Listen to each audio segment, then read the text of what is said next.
Đó.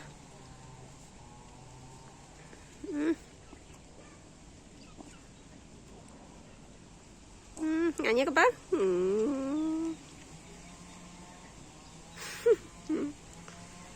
Ôi, clean ra cả bằng cái đó.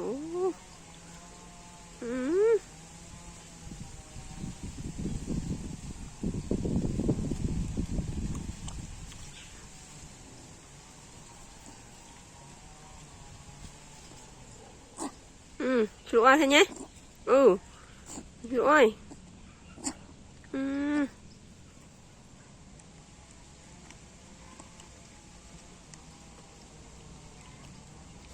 Nhé.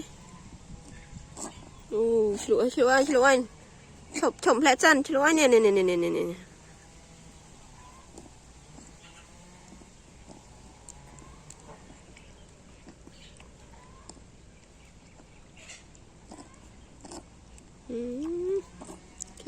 Kikung.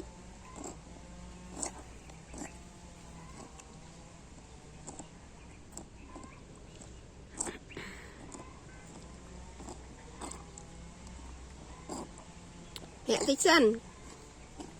Phổn tê.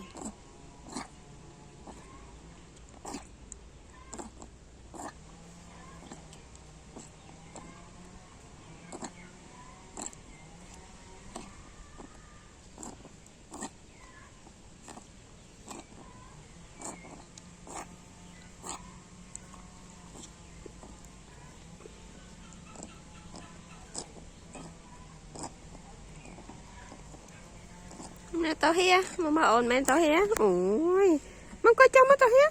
Hả? Con tao, coi cho. Ồn coi cho mà cô. Ồn tụi âm đó cô ạ.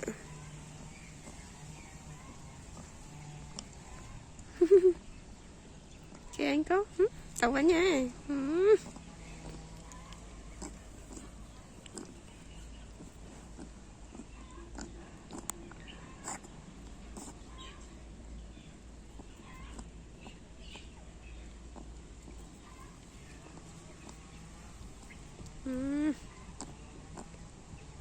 Nó chạy nó. Chạy về bầu ai nè.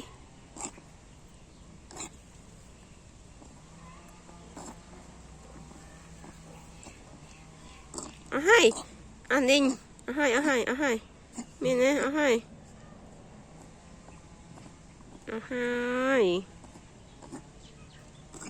Hai không?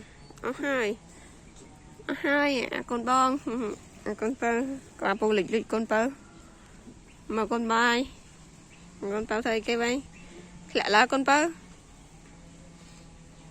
Plate cái đào gặp bông. Pú hoa mạnh mơ cái lịch. Rồi mà con tơ. Con vâng. Con vâng. Lạ lúc này lên con tơ ấy. Ổn tụi má thôi ổn tơ với nhé. Ổn thích.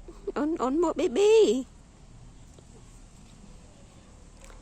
Thôi con tơ.